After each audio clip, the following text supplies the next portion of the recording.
I mean, the Golden State Valkyries didn't just beat the Las Vegas Aces, they kicked their whole ass. What just happened in the WNBA? The Las Vegas Aces, the reigning champions, the queens of the league, just got absolutely dominated, and not by a team you'd expect. The newly formed Utah Valkyries walked into Las Vegas and handed the Aces a brutal loss. But the real shocker? Rookie Kate Martin didn't just show up. All right, I got to give a shout out to Golden State Valkyries because boy, did they put an ass whooping on Vegas. Boy. And I'm not talking about some 15-point win. No, this is a 4-quarter, 27-point spanking in front of a sold-out crowd in Golden State. Vibes was immaculate. Loved it. She showed out. She didn't just play well. She destroyed Aya Wilson on both ends of the floor, leading the Valkyries to a statement win that sent shockwaves through the entire WNBA. In this video, we're breaking down every angle of the stunning upset. On paper, they should be kicking everybody's ass. Literally everybody. Like, A'ja Wilson put the entire Aces on her back and is doing everything she can to help her team, and it's just not going anywhere. How Kate Martin outplayed Aya Wilson, what this means to the Aces dynasty, and why the Valkyries are quickly becoming the most exciting story in the league. Let's get into it.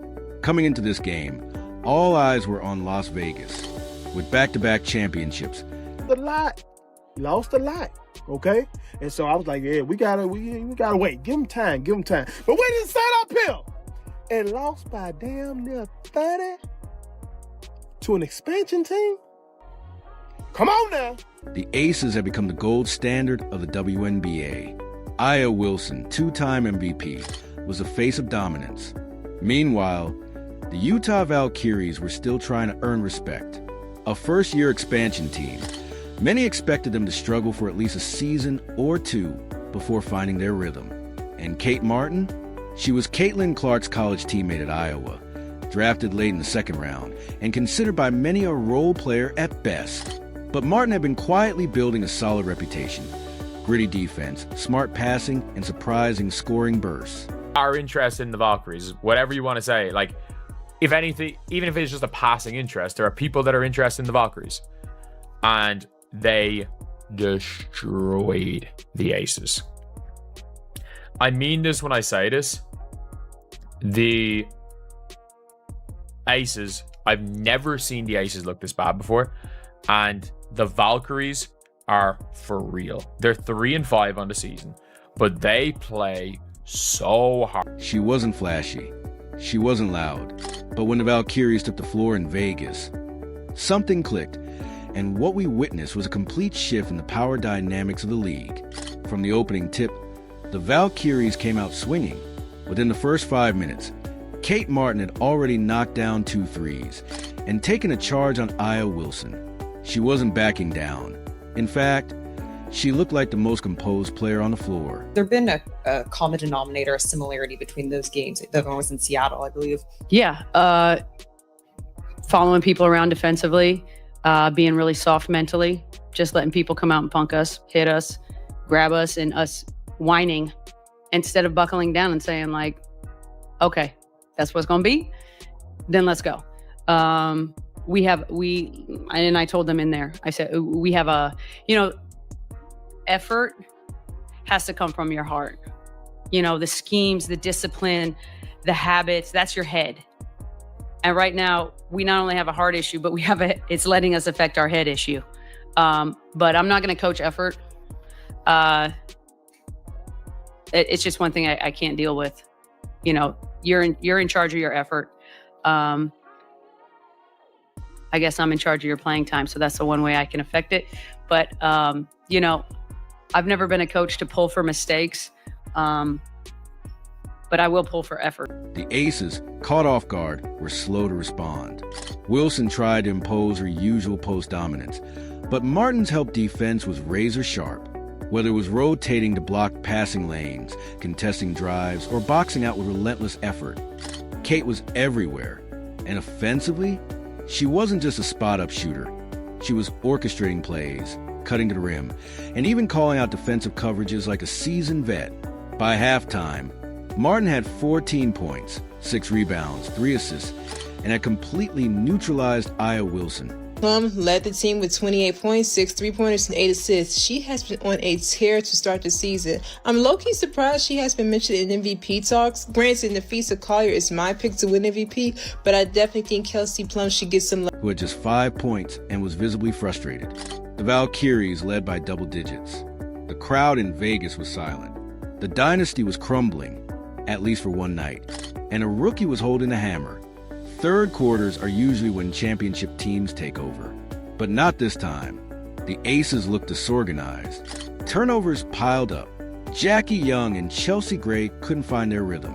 Aya Wilson tried to take over, but kept running into Martin and Valkyrie center Zia Cook, who doubled aggressively and forced tough shots.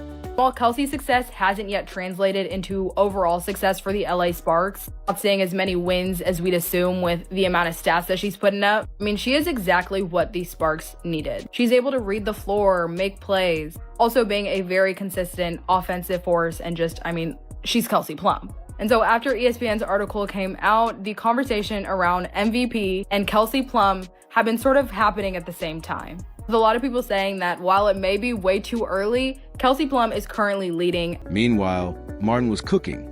A mid-range jumper, a slick assist on a backdoor cut, and then the dagger, a step-back 3 over Wilson that sent the Valkyries bench into chaos. It wasn't just a shot, it was the attitude. Kate Martin stared Wilson down. No words, just presence. That I belong here energy that you can't teach. The Valkyries ended the third quarter up by 22 points. And at that point, the game felt over. By the fourth quarter, Becky Hammon had no answers. Aya Wilson sat for long stretches, clearly frustrated. She finished with just 11 points, 4 rebounds, and a plus-minus of -24, one of the worst of her career. Yeah, when she played with the Wings and even when she played with the Sparks, like, she is one of them bully ball.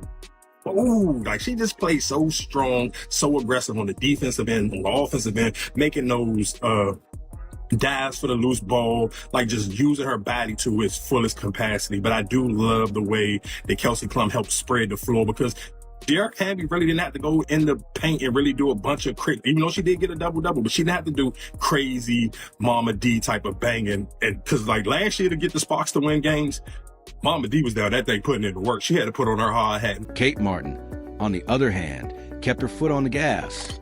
She finished with 25 points, 8 rebounds, 6 assists, and 2 steals. But the numbers didn't tell the whole story. She completely outplayed Aya Wilson on both ends. And that's not something anyone expected to say this season. It wasn't just about offense or defense. It was leadership, poise, and basketball IQ. Martin looked like the best player on the court.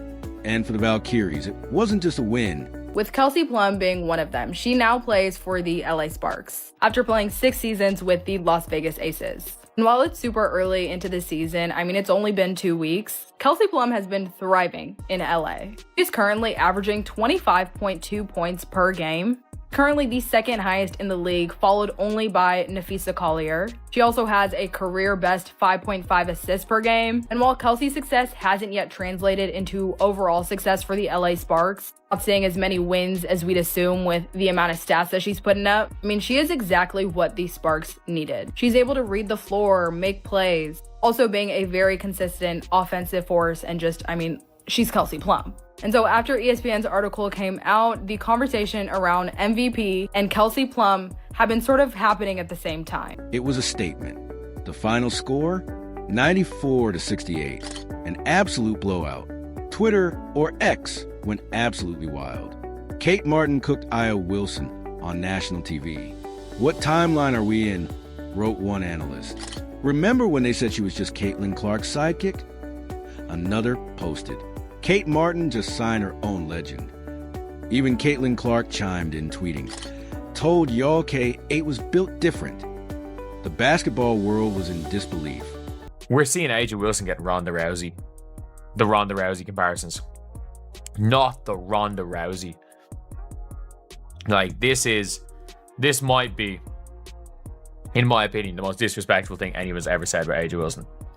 She reminds me of Ronda Rousey. Put 2 H's in Ronda Rousey for no reason. But when the competition wasn't that great, she looked like a megastar. But now with these new players up and coming and the quality of WNBA, she's looking very mediocre. A rookie from an expansion team just took down the face of the league and did it with style. Suddenly, the Utah Valkyries aren't just a nice story. They're a legit threat. And Kate Martin, she might be Rookie of the Year material if she keeps this up. After the game, Aya Wilson didn't sugarcoat it. In the post-game interview, she said, "We got beat. Bad. I take responsibility. I didn't show up like I needed to." Credit to Martin, she was everywhere. To Wilson's credit, she didn't make excuses, but the frustration was obvious. The Aces have looked mortal all season, struggling with consistency, dealing with injuries, and maybe, just maybe suffering from burnout. And if they're not careful, more teams like the Valkyries are going to expose them. Let's take a second and talk about what makes Kate Martin so dangerous. She's not the most athletic. She's not the fastest. She's not even the flashiest. But her basketball IQ? Off the charts. She sees the game 2 steps ahead. She anticipates passing lanes. She communicates like a coach. She makes teammates better. And on offense, she plays within the system. But she's deadly when left open. Her shooting mechanics are clean. Her footwork is polished. She's physical when driving and fearless when attacking bigger players. Most importantly, she plays with a chip on her shoulder. Being overlooked, drafted late, labeled a system player. All that fuels her. And it shows. Don't look now. But Utah is quietly 7-3, and they just beat the defending champs by nearly 30 points. Their team is young, tough, and well-coached. And with Martin emerging as a true star, they suddenly have a foundation to build on. Add in solid contributors like Jordan Ordon and Zia Cook, and this team is more than just scrappy. They're dangerous. The chemistry is real. The hustle is real. And the league needs to pay attention. This game could mark a turning point in the WNBA. For years, the Aces and Liberty have dominated the conversation. Super teams, big names, stacked rosters. But now, expansion teams like the Valkyries are proving you don't need superstars to compete. You need culture, coaching, and players with heart. Kate Martin embodies that. She's a blueprint for what's possible when you bet on high IQ, high-effort players who are hungry to prove themselves. And for the Aces, it's back to the drawing board. No one stays on top forever. And after this beatdown, they're going to need to take a long look in the mirror. So what's the takeaway from all this? Kate Martin didn't just have a good game. She made a statement. She outplayed one of the greatest players in WNBA history. She led a rookie franchise to the biggest upset of the season. And she proved that she belongs not just in the league, but among its rising stars. The Valkyries are for real. Kate Martin is for real. And the WNBA just got a whole lot more interesting. Keep your eyes on Utah. This story is just getting started. And as for Aya Wilson and the Aces, well, even dynasties get shook sometimes. What did you think of Kate Martin's performance? Is she the real deal? Are the Aces in trouble? Drop your thoughts in the comments below. And as always, we'll catch you in the next one. If you enjoyed this breakdown, make sure to like, subscribe, and turn on notifications so you never miss a moment of WNBA.